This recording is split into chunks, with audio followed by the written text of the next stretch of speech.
Greetings friends, welcome to my channel. I'm Brittina, otherwise known as Book Looks by B, and I just finished reading The Wicked Deep by Shea Ernshaw. Woo!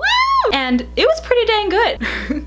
So for those of you who don't know what The Wicked Deep is, or if you want to read The Wicked Deep, the story takes place in a little town called Sparrow. And 200 years ago, there were 3 sisters named the Swan Sisters, Marguerite, Hazel, and Aurora Swan, that were drowned and executed for witchcraft. And now, every year after their drowning, the Swan Sisters return every summer, luring young boys and then drowning them. Morbid, I know. The story follows a character named Penny Talbot, and like many locals of Sparrow, she kind of just like sifts through and just survives the season. She kind of just like turns a blind eye and, you know, accepts the fate of the town and the drownings. However, this year is different. This year, on the eve of the return of the Swan Sisters, a young man named Beau Carter, an outsider of Sparrow, comes into town, and Penny has to decide whether she wants to protect herself and her secrets, or if she wants to stick her neck out and also protect Beau. This book was chock full of mystery, suspense, and a really sweet romance, which I really appreciated. And of course, magic, which is my absolute favorite. I really loved the author's style, I loved her writing. I also really loved the imagery and just the general like oceanside aesthetic that Shea Ernshaw put into this book. I really appreciated the reimagining of sirens, ghosts, and curses. It was a really cool take on those concepts. On top of all that, just look how pretty this cover is. Look at this. Look, there's like a holographic on the sleeve. It's so pretty and I can't wait to put it on my face. So if you're into those and you're curious about the read, definitely go pick this up. I highly suggest it. It was so good. And it was a really quick read. This is a really small book, so it was nice. As for my rating, I'm rating the book a 10 out of 10 just because I really enjoyed it. I loved how engaged I was. There were moments where I just couldn't put the book down, and that's typically what pushes a rating for me. It's how engaged I am with the book. And this one, I couldn't stop thinking about it. Like when I was just going about my daily routine stuff, I was always thinking about the book and I just had to finish it. It was that exciting for me. Because I rated it a 10 out of 10, of course it's gonna be a 5 out of 5 on my Goodreads. Again, if you haven't read the book and if you're curious about it, please go pick it up, please go read it, and then come back here and tell me your thoughts. And I really hope you enjoy it just as much as I did. And if you did, please come back and chit chat about it with me, share your thoughts, because I love reading your comments and I love talking about and geeking out over books with you all. It's so fun. In the meantime, if you haven't read the book, definitely go check out my body paint on The Wicked Deep by Shea Ernshaw. Go pick up the book and then come join me later. And for those of you who have read the book, please stay tuned, because like last time, I am going to go through a reenactment of my reactions as I read the book.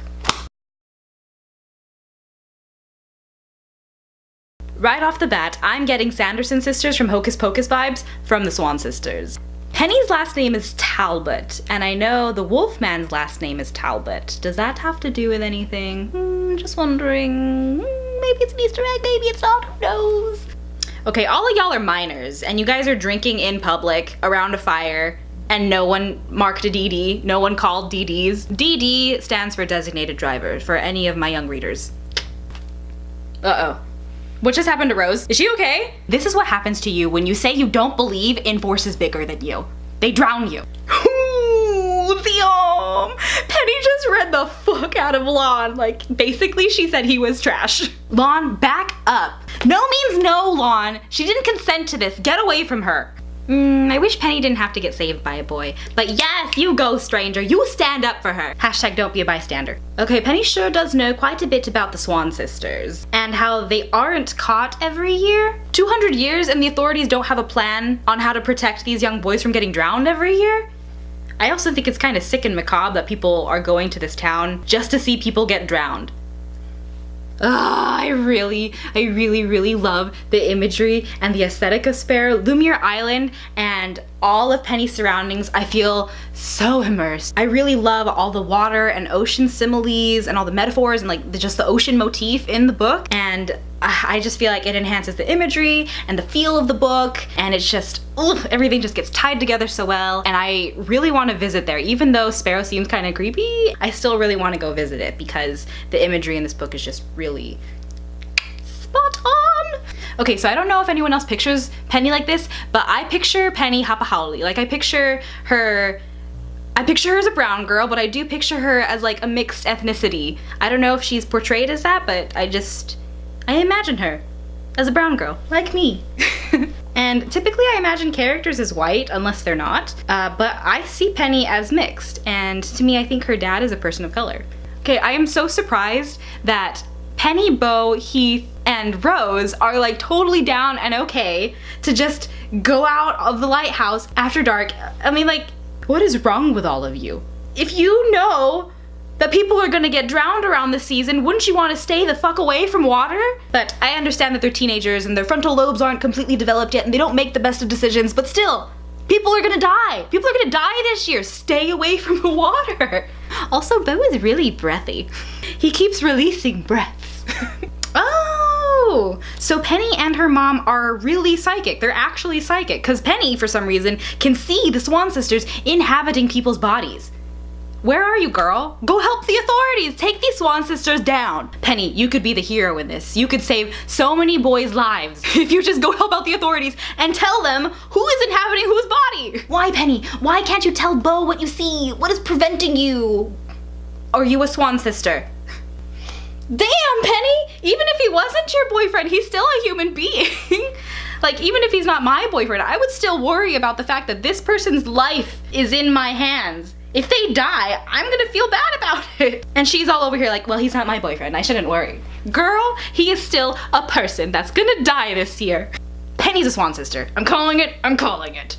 Ooh, I don't know how I feel about Penny and Beau's first kiss when they're in the water. Like, this isn't a consensual kiss. I get you're trying to save his life, but at the same time, I don't find anything romantic about forcing a kiss on anyone. Not too sure how I feel, but I'm happy you saved his life. But also, have you ever actually really tried kissing in water? Out in the ocean that has an ebb and a flow? You're gonna be kicking each other.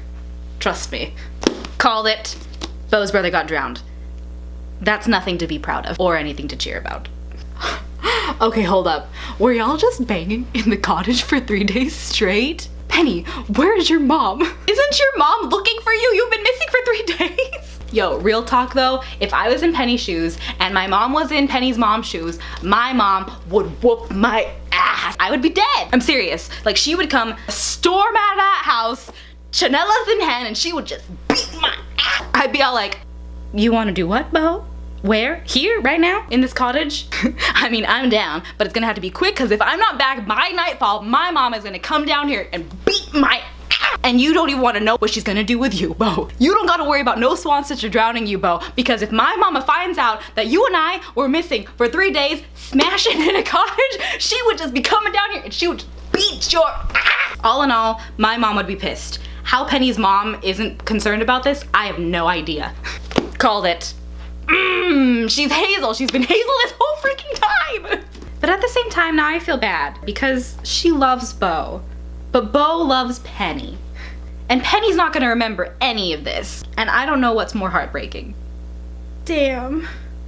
Okay, no lie. When I was actually reading this, I got really teary-eyed over Hazel and Owen's drowning scene. Anytime where there's like a romantic relationship, I always think of my relationship with my boyfriend. And to just imagine being in their place, and I can't even fathom what that would be like, to be drowning and your partner follows you and stays down there with you while you drown.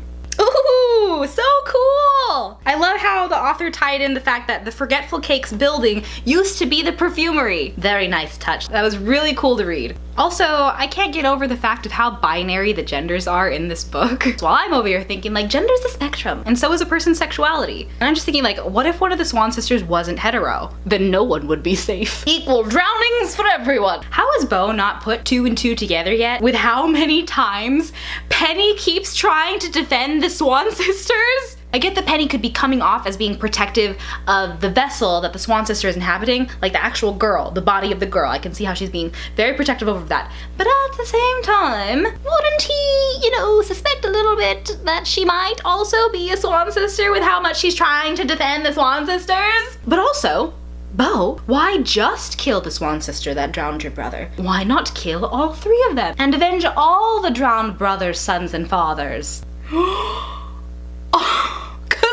Hazel! Oh, why didn't I see that? Hazel was the one that drowned Beau's brother. Oh, this is a mess. Hazel's been jumping into Penny year after year.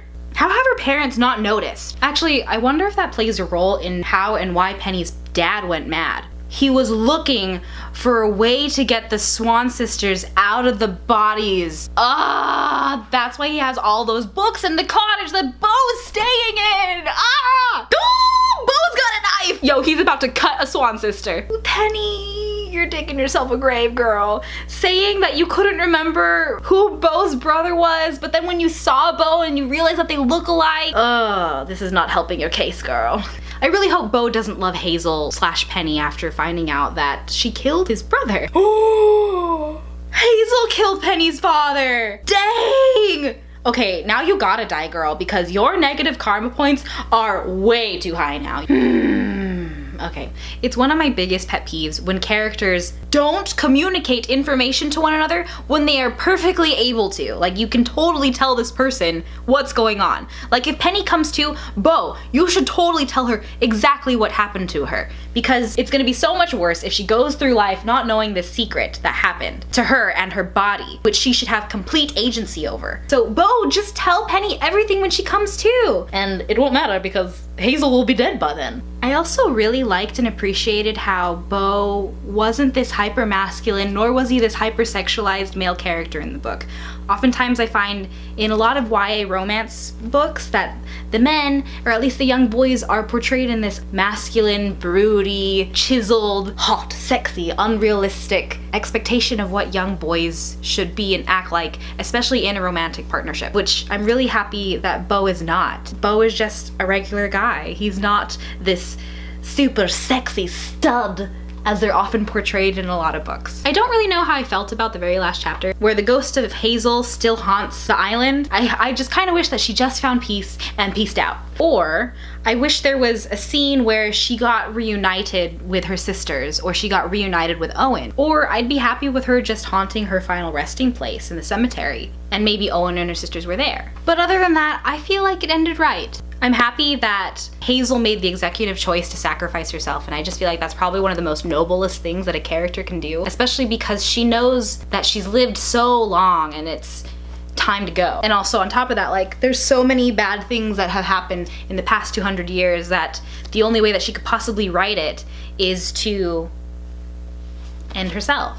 To end the cycle, basically, to end the cycle of the drownings and the unnecessary deaths. So I think Hazel sacrificing herself in the very end, her choice, it being her choice to, you know, end the chapter on her own terms, I thought that was really powerful and very strong. Those were all of my reactions while reading The Wicked Deep by Shea Ernshaw. Woo! I absolutely loved it, and I really hope that you enjoyed it too. Let me know in the comments down below if you shared any of my reactions, or if I missed anything in the book that you really enjoyed. I'd love to chit chat more about the book with you. I know there's a lot that I left out. In the meantime, please go check out my book look/body paint on The Wicked Deep by Shea Ernshaw. Also, if you like this video and you want to see more, please like, comment, and subscribe. And also, definitely hit that bell to see whenever I upload new videos. And as always, thank you for joining me. I will hopefully see you all in the next video. Bye!